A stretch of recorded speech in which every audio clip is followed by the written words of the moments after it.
Hello, friends, and welcome to r/ProRevenge. Our first story about a cheeky employee that our OP encountered. But before we begin, don't forget to subscribe to our channel if you're new here and turn on notifications so you don't miss a new video every single day. Here we go. Treating my desk snacks like his pantry.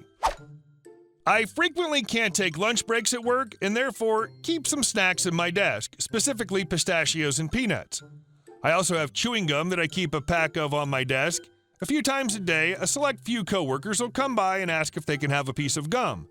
I always say yes, and all but one have at some point given me cash for the gum or pistachios they eat. My boss also loves the gum, and I noticed he gives me far less crap about stuff since I have it for him. He throws me a $20 bill every few months. One coworker has started to act as though it's my responsibility to keep my office stocked for him. I usually buy the more expensive Planters peanuts and the wonderful brand pistachios. One time he came up and dumped a handful of peanuts into his hand and then decided he'd taken too much and put them in the trash and took a more appropriate amount. I, of course, told him that he was an a-hole. The other day I had one piece of gum left and he came up and said, "I'm taking your last piece." I told him, "No, it's not yours." And he said, "I don't care." I got really PO'd, and today he brings in 2 packs of gum, throws them at me, and says they cost $3.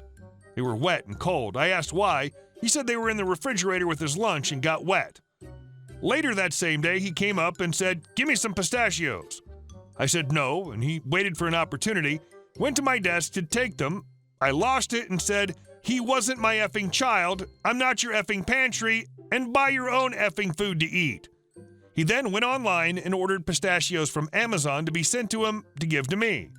I told him I didn't want them, and he should buy whatever the F he wants to eat and keep it at his desk. I bought a lock for my desk drawer, and am now having to keep it locked.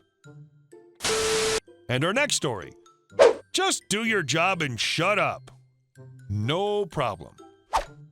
The software company I work for got acquired. Some people were let go, some were added, and some team and functions were restructured. Prior to acquisition, we had a multiple hats situation where you basically did whatever was in your capacity. Teams played to each other's strengths, and one person would generally take a client from the first demo right through the configuration, implementing, and training phases of the software. Some of us had strengths in technical areas, others had a decade plus in the client's subject matter. Clients would give us some feedback or wish lists. We talk amongst the team about how the functionality could be added or changed, make a functional mock-up, and then bring that to the development team for polish and integration into the production code. It worked wonderfully, like 100% positive feedback and nothing broken when it went to production. We had a good rapport with the dev guys, and some of us were able to write queries or code portions that would save them from having to ask a billion subject matter questions. When we weren't dedicated to a task, we'd handle support calls.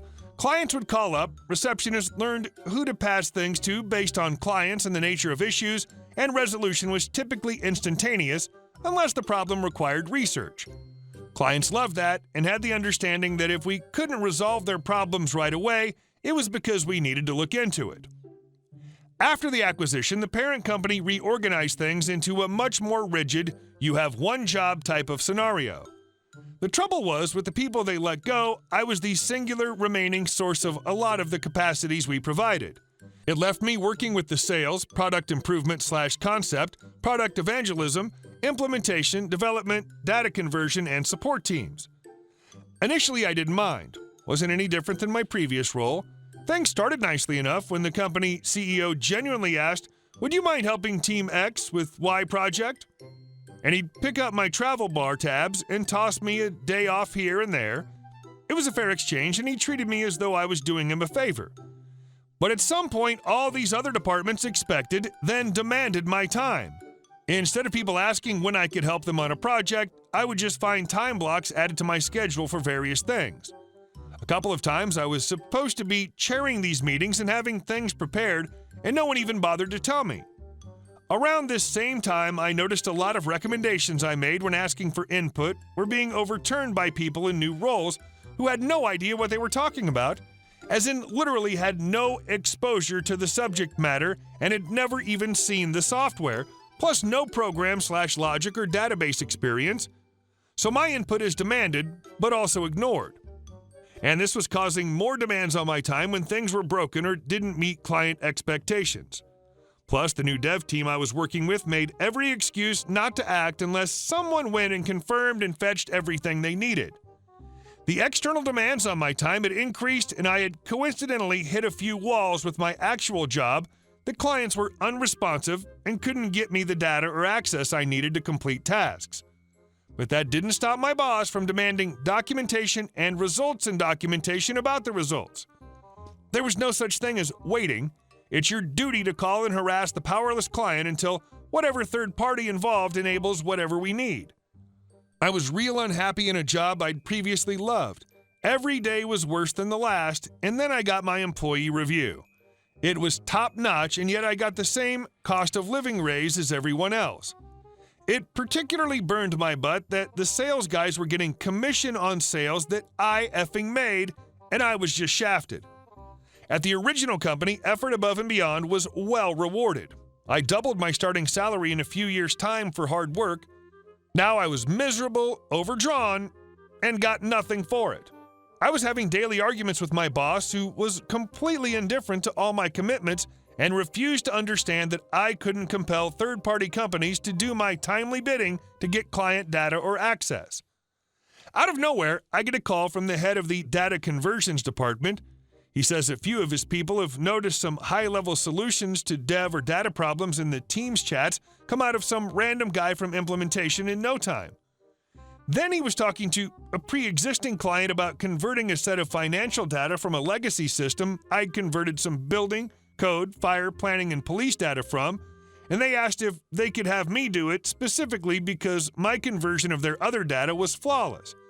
And I granted them some change requests on the way through to make their lives easier. Simple changes to record type names for easier identification, clip leading spaces or extra zeros so they could put reports in Excel, stuff like that. He said the client wouldn't stop effing gushing about me, and he was floored to hear that I'd done the whole thing myself, where his team typically breaks the responsibilities between 5 or more people. He offered me a position on the spot, and I told him I was interested and I'd think about it. He told me I could start doing some part-time stuff with him a few hours a week if I wanted it that way. Then he told me he saw the bullcrap I was dealing with and said he'd get the other departments off my effing plate. I liked him right away. My current boss then interrupted our call, seeing me talking to that guy on our in-house phone app, and demanded to know what I was wasting my time on. Then she proceeded to berate me about open orders and my lack of documentation about their lack of progress. You got time to bullcrap with him, but you can't call a client? I tried to tell her for the millionth time about all the expectations from the other departments, the obligations they leave beyond their allotted time frames, the inability I have to force other companies to do things for us no matter how many times I tell the client. She told me, "I'm done with your excuses, just do your job and shut up." I called the conversions head right back and asked how soon I could transfer to his department full-time. He said, "Effing yesterday, man." This is such good news. I was just talking to assistant department manager, and he about crapped his pants when I said, "I think I got you part-time. Take the rest of the day off, have a beer to celebrate, I'll handle the transfer, we'll see you in the morning." And that was that. I did as my new boss commanded and had a beer to celebrate. A wave of relief came over me and months of tension. The following day, I told the vampire department and my previous boss in no uncertain terms I was done helping them. It went unacknowledged, and they continued adding things to my calendar, so I deleted them, did my job, and shut up. Things got ugly. I'm not super talented or anything, but I was literally the only person they had for a lot of things, and things went to crap. Most of it requires institutional knowledge I'd spent years acquiring, so they couldn't even hire someone to do the things. And rather than come ask me for help, people made demands and attacks, and got flat-out belligerent about it. In an email with the CEO CC'd, the support manager asked why I couldn't be bothered to help them anymore. I said, for the same reason you can't be bothered to clean the toilets or recable the building. Not my job. Previous boss told me to just do my job and shut up. Take it up with her. The sales/evangelist guys tried to go over my head and asked my new boss if I could do some of their demos. He said, sure, if you come over here and do some of his conversions. Numbers tanked for the departments I was previously involved with, support in particular. They went from 2-hour average resolution time to 8 days. Sales for my product line went down from 85% success to less than 25%. CEO reported that sales dropped over 60% from 85. Don't know the exact. Dev and product went from 100% customer satisfaction to 60%. Implementations has been completely unable to install certain components, which led to at least one contract cancellation and demand for a refund. And in true storybook fashion, my previous boss's boss, the one who gave me my previous employee review and who is a childhood friend of the CEO, told me privately that the CEO noticed all the departments OP stopped working for suddenly saw their worst numbers in company history. Weird. And asked, anything in particular that pushed the guy over the edge? Previous boss's boss explained that I was PO'd about the review/raise having nothing to do with merit or effort, the demand from other departments, unrealistic and impossible expectations, and the idiotic requirement for documentation. So this year and going forward, there are 2 criteria for yearly raises: individual output and department output. No raises for people with negative performance numbers.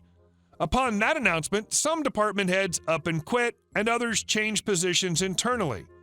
Meanwhile, I've written a few utilities for my team that have saved thousands of hours of manual work. Our numbers are soaring where they were previously up and down, and my new boss is driving the whole bus full of our laughing butts all the way to the bank. Hey guys, thank you all for watching the video. I'll see you in the next one.